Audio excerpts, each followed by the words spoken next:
Good evening. This is Cam here to drive you crazy, and this is kind of a simpler video that I'm gonna share. Something that I'm actually pretty happy about, and of course, everything I will share, I will leave in a link in the description below, so that way you can go and check it out for yourself. Which is, I got featured in a video for my church's media website called incmedia.org, and it's something that unfortunately is copywritten, so I can't post the video myself. I would have loved to have the video on my channel, but just sharing the link to it so that way you can watch it will be just as good. And I do hope that you would watch it first before continuing on with this video, because it's only about 12 minutes long, and it will just basically share to you what had happened with me when I was converted into the church, as well as some of the stories that happened during the time period of me being a member of this church. But this video is basically just a little bit of a behind the scenes, just to express to you guys a little bit more in depth about what happened during, before, and after on this recording, as well as some of the stories that weren't actually included in the actual film itself. So, just to start off, it was a recording that was done about mid-September time, when I was just about getting ready to leave for the Philippines to come here to be with my wife and the baby girl. And this was something that was asked of me to be done, and I was pretty excited to know that I was, considered for it, because again, I am a convert to the church. I was converted back in June of 2013, and it never really even crossed my mind that I was going to be considered for something like this, especially for the fact that I've been in the church now for almost 8 years. But it stood out to me on the questions that were asked versus the stuff that was actually shared in the video, because it was like a 2-hour interview for, just under 12 minutes worth of actual film, and a lot of it is kind of just filler as well. But to bring up some of the stuff that was brought up into it, again, born and raised in Hawaii, family took great care of me growing up. Kind of a go happy go lucky child kind of thing, kind of dorky at the same time though, because I was always given the mindset that as long as you treat others well, they will treat you well. Well, I found out the hard way that is not exactly the most truest statement as well. And it never really went that far into the conversation though. The kind of stuff that was brought up though was like from the high school sweetheart, someone who I was in a relationship with for over 3 years. Still was with her a couple of months past being out of high school, and was even working a job with her at the time, at the same time, from, in high school to out of high school. We had jobs that were pretty much right next to each other or with each other during that time period.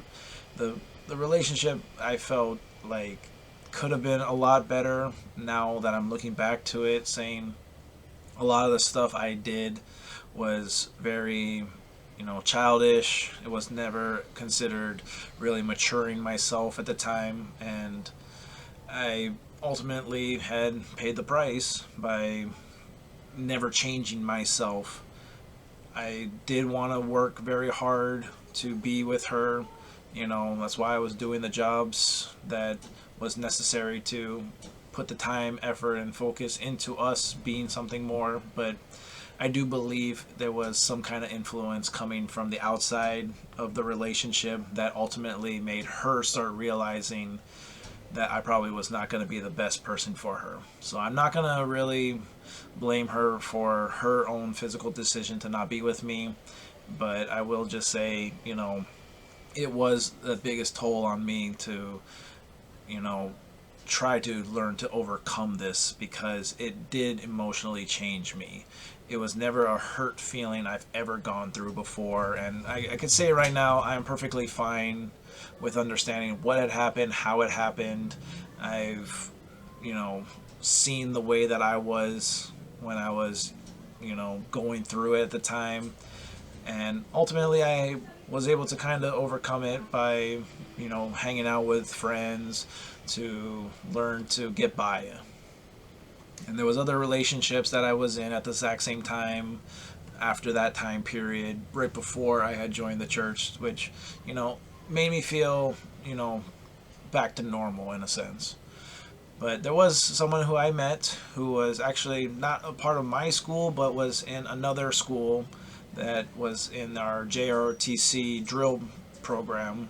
And I remember meeting her for the first time during that time period, and she was the one who actually remembered me from that because of some things that I used to do for the ROTC, and ultimately was the person that invited me to this church service because we did have a sense of emotions for one another, but she did formally tell me that I was not going to be able to be in a relationship with her until I was actually considered a member of this church. So for me, I always give my heart out for everything, and that was the one thing that I could say, if that was the reason why I gave my heart out for something, this was probably one of the greatest things I could have ever given my heart out to, because I gave her that commitment to say, you know what, I appreciate that you want to share this with me, and I appreciate that you want to tell me straightforward, because I don't want to do anything that is going to be wrong, and I want to make sure that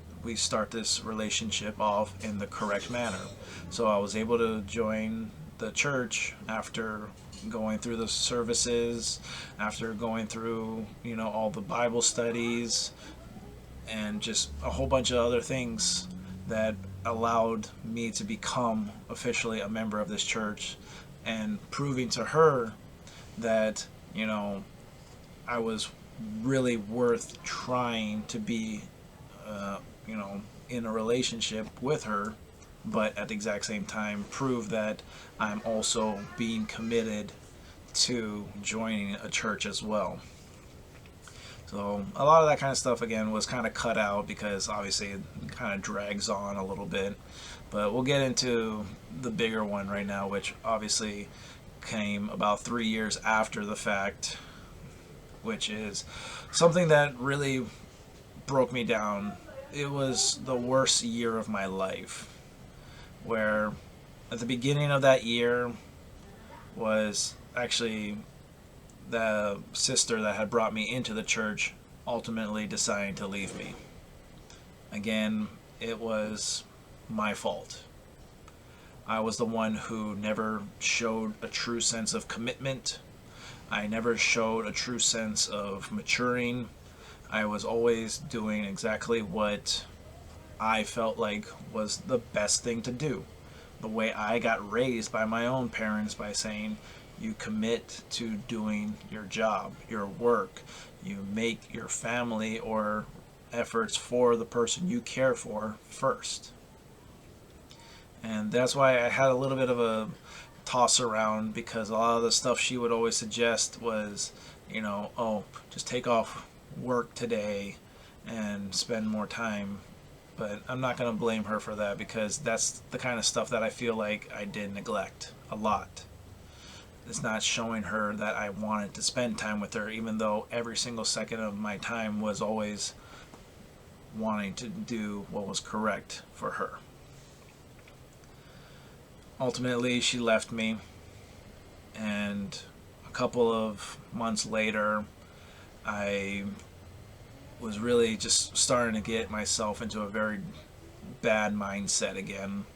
And ultimately, from that bad mindset, made me not really neglect, going to like worship services or anything like that, but always made me have bad thoughts when I was attending worship services.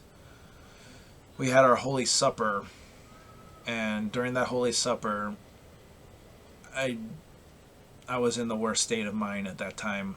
There was someone who was in the church that I really felt like I wanted to try and be with, to try and get over the slump of, saying one of my biggest worries at that time was joining a church that I was joining for someone else and know that no one else was going to try and be with me at the time. My mind went so dark and had such negative thoughts, but the biggest ultimate, thing that happened to me was a week after that service was the death of my sister. And I probably will be posting a video about that a little bit later, because it actually almost will be the anniversary for that as well. So I'll share that in a couple of days. But it made me feel like I was having to be, tested. And this was God's test to me to say, if you really are going to be saying such negative things, and especially in my church, you will have to endure some of the worst tests right now to prove to me that your faith is true. So after a certain time period, I was finally getting over my depression. I tried to be in another relationship, and the relationship didn't work out exactly the way I had wanted it to either. And I said, you know what? I can't be focusing on the things for myself. I need to put my focus into what I needed to do for God. So that's why I started to pray. I started to commit. I started to obtain offices and do duties within the church that I never felt like I would have done even before I actually, joined the church.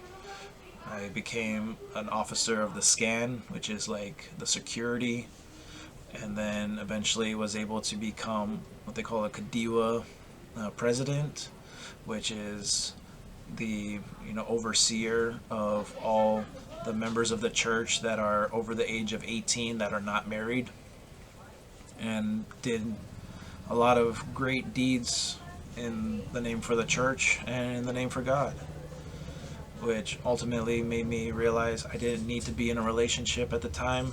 I was happy in focusing all my efforts into what I needed to do for the church, what I was doing for my job, and I was actually a part of the 50th celebration in the West, which is one of my happiest moments of being a member of the church, because that was the one time I got to actually, and this one was cut out too, and this is why I was wanting to share this one.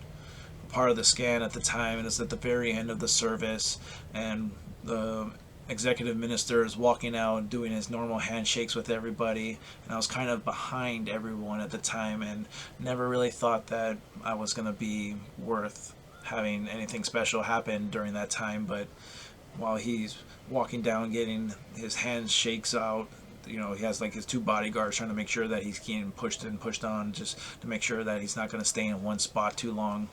But he finally was coming past me, and again, I was kind of behind a few people. And the one biggest thing that really stuck out to me was the fact that he willingly tried to make sure that he stopped the security people pushing him down, so that way he could extend his hand over the crowd that was in front of me to make sure that he was going to shake my hand too. And to me, that was kind of like that message that God was showing me. You did what you needed to do to prove not only, the hardships that you have gone through, you've learned to overcome them, and you've proven that you are focused on what is good. And that's why I believe from that point forth, a couple of months later, I'm talking with who is my wife now. I'm in the happiest relationship that I could be with her. And of course, we had our baby girl as well. The only thing that I ever really wanted in my life finally came true. And that's why I always will say I'm so extremely thankful for putting the time and effort I did to become a member for this church. And I want to thank you for listening to my little behind the stories. Again, hopefully that you get to watch that video and some other stuff on that website, which has a lot of explanations of everything you'll probably need to know about my church. My name is Cab, and I am here to drive you crazy. And as always, aloha, God bless, and take care.